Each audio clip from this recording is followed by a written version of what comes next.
how zero waste is being implemented, the solid implementation, but also the adaptability of zero waste models. With me on stage, I would like to invite already the panelists to join me. So yes, I was saying that we'll have 10-minute presentation and then time for one question. So I know many of you will have many questions to each and one of the speakers. So I very much invite you to find them at the break, go ask them questions and really use these 3 days together to learn more about this presentation. So without further delay, I would like to invite our first speaker, Jack Macy, who's the Zero Waste Program Manager at the City and County of San Francisco. So Jack will introduce us the extensive and long-standing zero waste prevention practices that were implemented in the city of San Francisco. So thank you very much. Welcome, Jack. And I'm eager to learn from many of you and to share my experience in San Francisco. I am the San Francisco as a city and county. We have a population of about 850,000. It did drop during COVID, with a large commercial sector that generates most of the waste. And I'm going to give you a brief overview of what we've been doing towards zero waste. So this is a timeline from 2002 to 2022. This timeline starts after we already had source-separated recycling for 20 years, and we had been growing our composting programs for 5 years. We were still rolling them out. We had met a state mandate to reduce waste by 50% from 1990 to 2000, and wanted to set a further visionary goal. And so we came up with an interim goal of 75% diversion or recovery by 2010. Thank you so much for this overview. As you said, it's difficult in 10 minutes to do justice to all the work that is being done in different regions. And interestingly, we are here on stage even taking pictures because we're discovering the amazing depth of the work done. So we're going to go to our actually last stop for this little world tour of zero waste initiatives. And we're going to Europe with Jack McQuibban, who is the head of zero waste implementation in Zero Waste Europe, and leading our work with cities, municipalities to really drive the agenda towards ambitious zero waste implementation. Welcome, Jack. Okay. How's everyone doing? The last speaker of the session. I have a question for you, for everyone. Can you tell me when the first zero waste city was in Europe? Any guesses? Just shout them out. It's Italy. It was in Italy. Well, amazing. When? Any guesses on when? Capano. This is cheating. Yes. When was the first? In the 90s, a little bit more recent than that. 2020, a little less recent than that. 2005, a little more recent than that. 2008, a little less recent than that. It's 2007. So the mathematicians in the room will know that that was 17 years ago. So since then, if you go to the next slide, Sonia, we now have nearly 500 municipalities in Europe. That's very kind. The map is a little outdated. There are much more across many countries. You have zero waste cities in Latvia, in the far north, Portugal in the far west, and Cyprus in the sort of southeast as well. And you'll see they're dominated a lot by Italy in the middle. There's just over 300 in Italy. And that's because not only of a great local group driving change, but also it's important to highlight that they've done this because many municipalities have not had access to an incinerator. So the system has been much more flexible to make ambitious changes without having a lock-in effect. But it's important to highlight also the various contexts within Europe. We're all in the European Union. Still not. This is better? Yes. The European Union provides a legislative framework, for sure, but the contexts are very different. In places like Denmark or Austria, people generate 800 kilograms of waste per year, Compare that to Freud, who generated 3 kilograms. That's a lot. You have countries like Romania and Poland who generate around 300 kilograms per person per year. So it's a 500 kilogram average difference. So a huge context change. If you go to the next slide, a bit about what we do at Zero Waste Europe. Well, we are the European chapter of GAIA.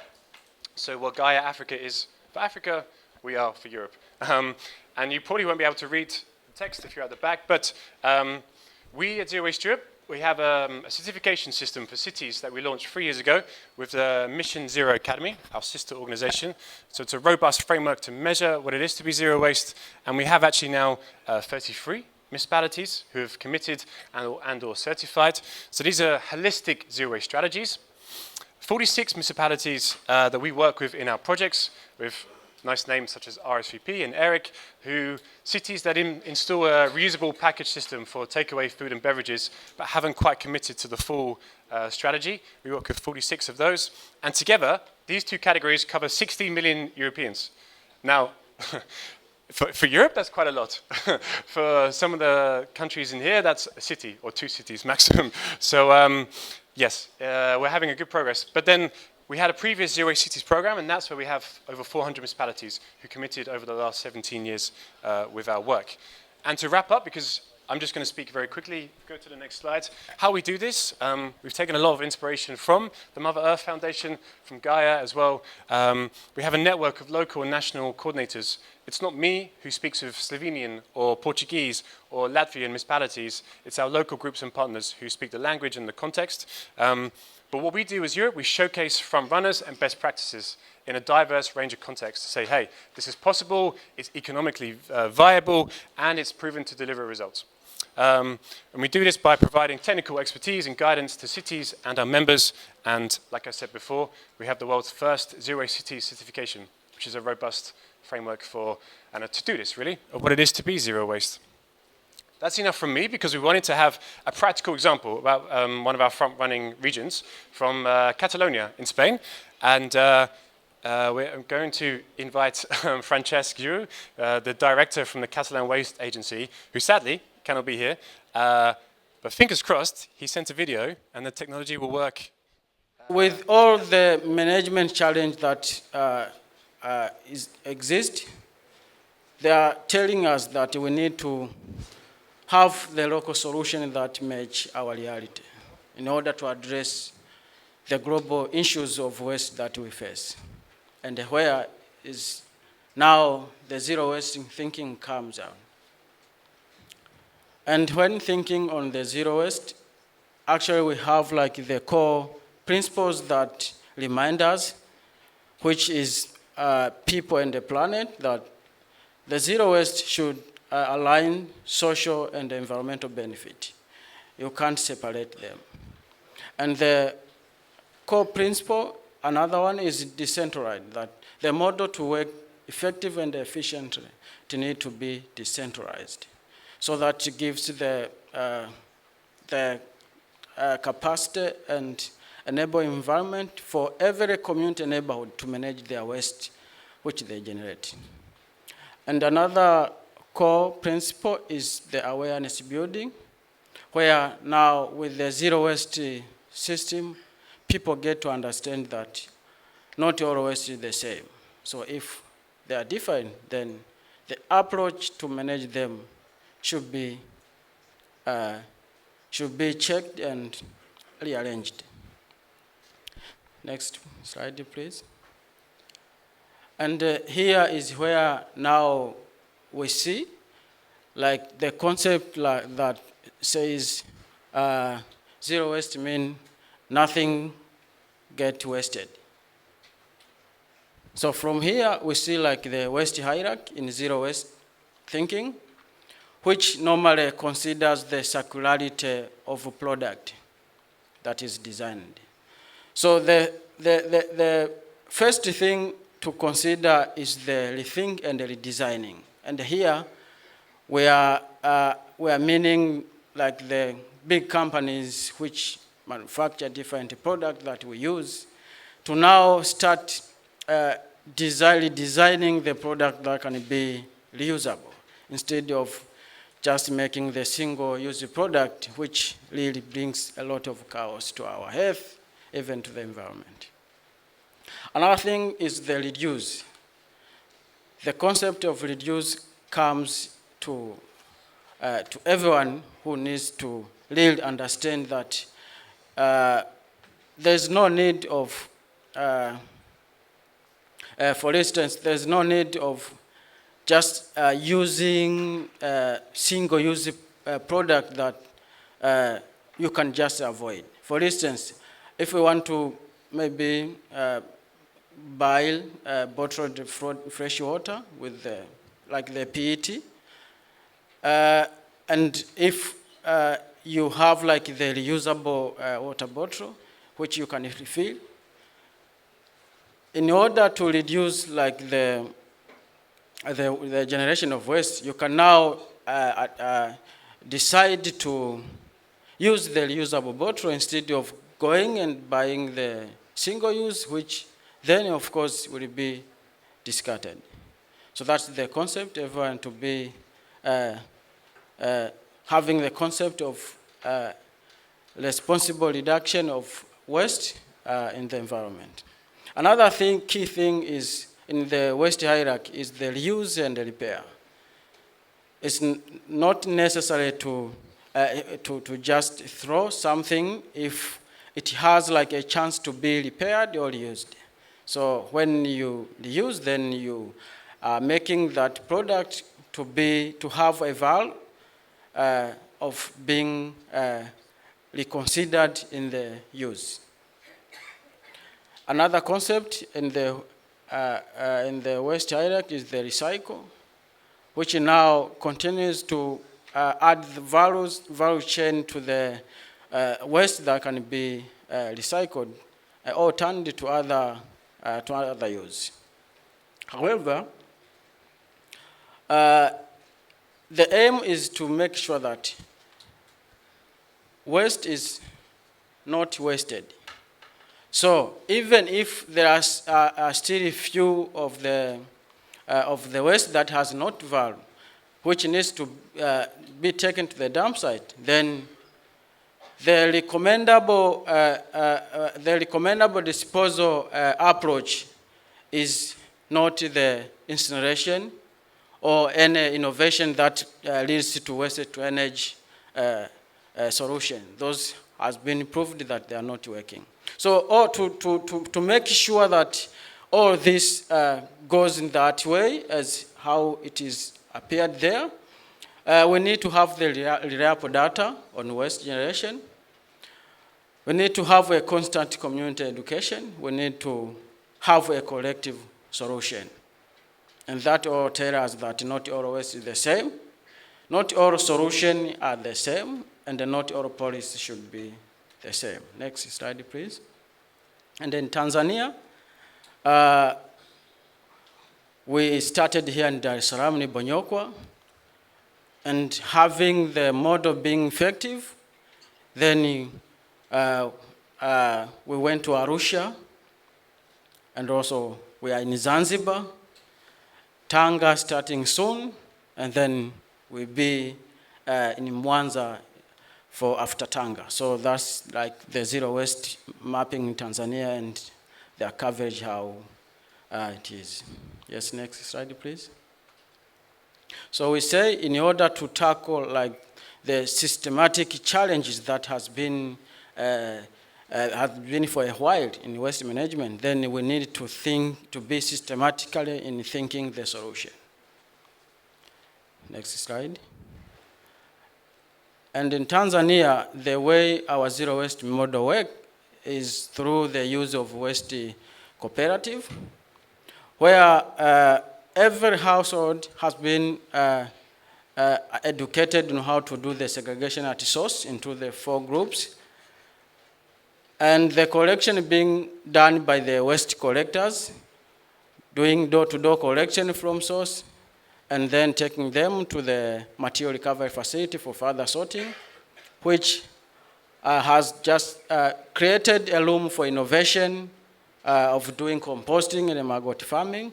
Also has just created an opportunity for employment like for only Bonyokwa, 35 waste collectors who are in the waste cooperative have been employed, getting like the job permanent. Next slide, please. And this is our achievement.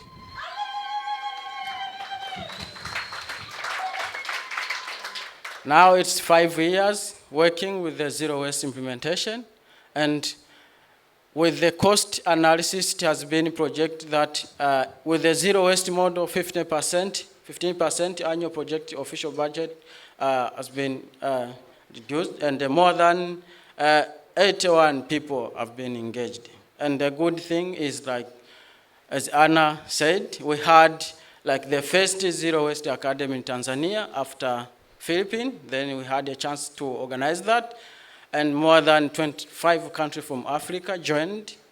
And for now, we have an Africa Zero Waste Alliance, to which like 10 countries are committed now to implement the zero waste. And among is Kenya, South Africa, Malawi, Uganda, yes, Ghana, and the rest. And they have just learned how we are doing the model in Tanzania, and they are just replicating it. And that is a big, huge, and a big impact of achievement.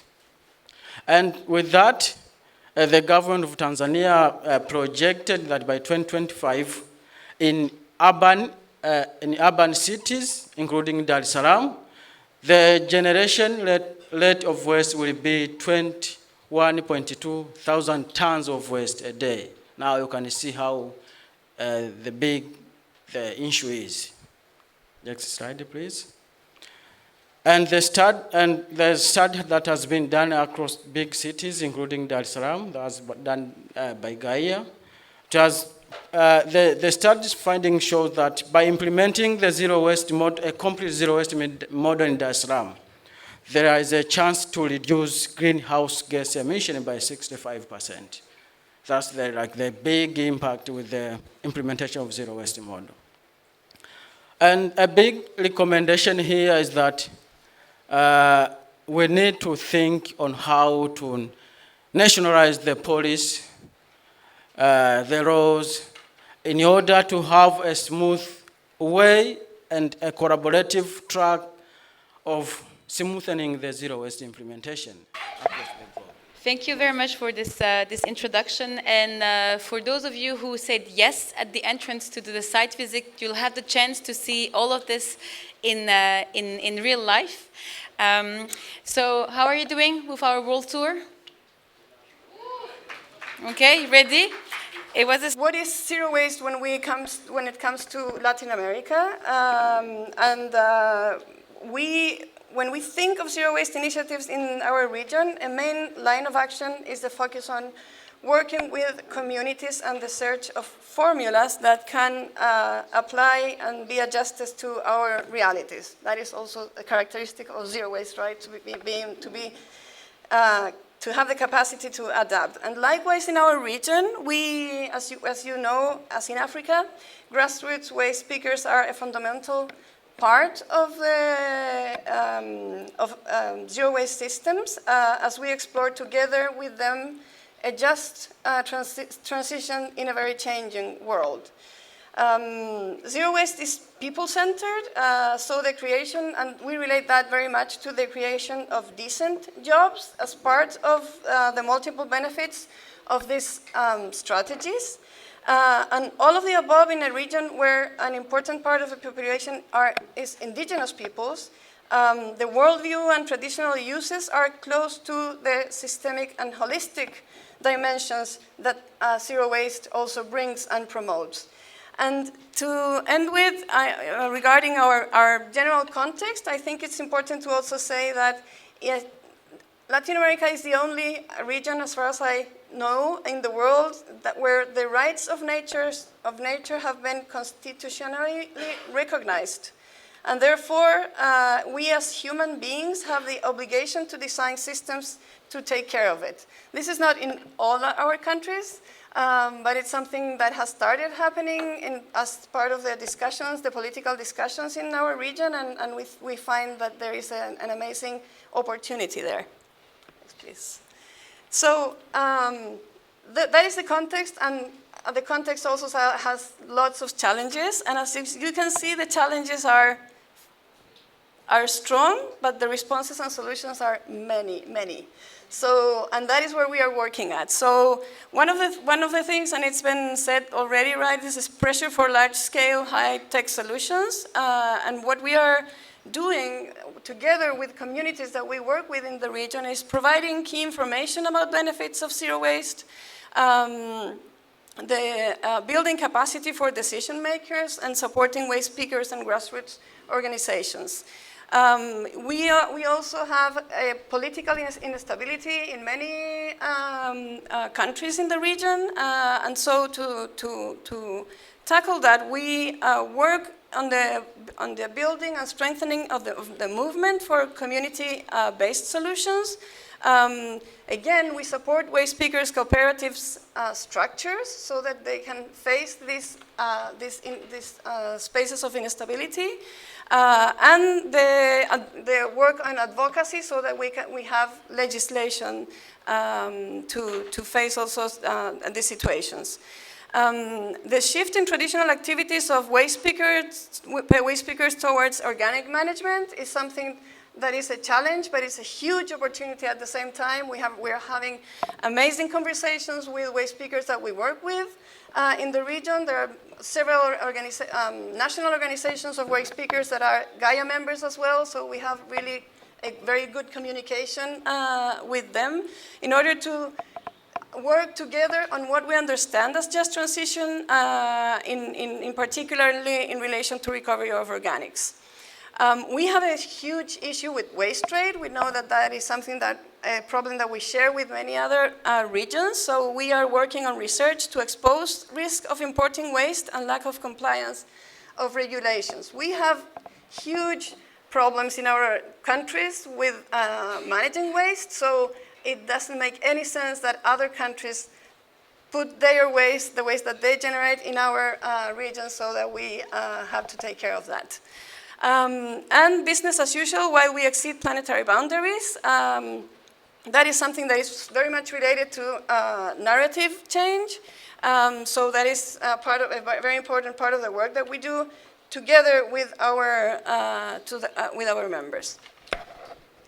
And I would just like to give a snapshot of what are the zero waste actions and initiatives that are happening in the region. And I will start with these three. I will just go with these three because we have more panelists in these days that are coming also from Latin America that are going to be talking more about that. So I would just like to start telling you a little bit about Buenos Aires in Argentina. Buenos Aires has been promoting a zero waste program for more than 20 years with the help of waste pickers and in co-management with the government in the city. Waste pickers collect materials at the source for recovery and recycling. They managed to pass a law that formally recognizes them, and today they recover at least 400 tons of materials per day. Today we are working, the next please. We are working with them to promote organic waste management with their experience in the field. The opportunity to manage this fraction in a time of climate crisis, we believe is key, and it's also part and a response to what we call just transition as something, again, that we have to build together with grassroots communities and waste pickers. Next, please.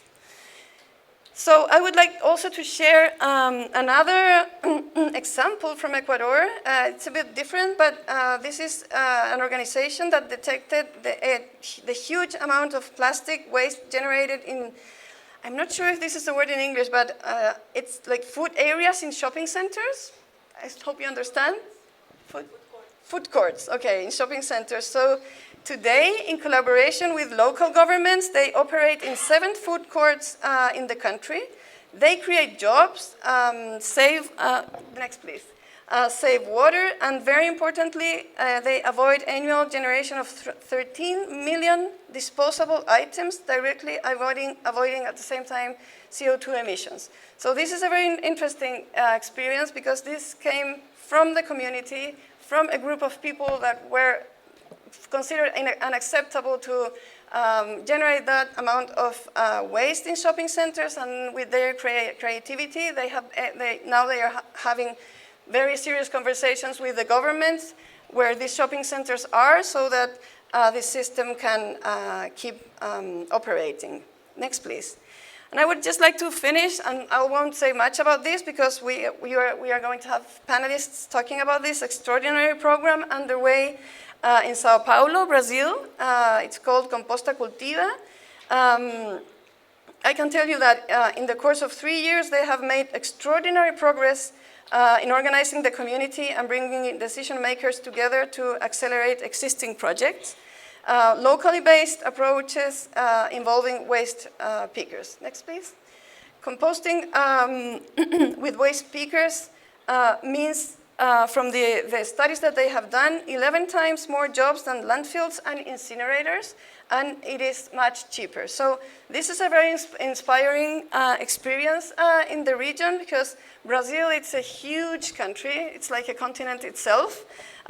So if a big country is able to, and a big city like Sao Paulo is able to organize this way and push for such amazing solutions, we believe that is can be super inspiring for other countries in the region. Next, please. And well, like this one, there are dozens of other initiatives in Latin America. We have been making, thank you.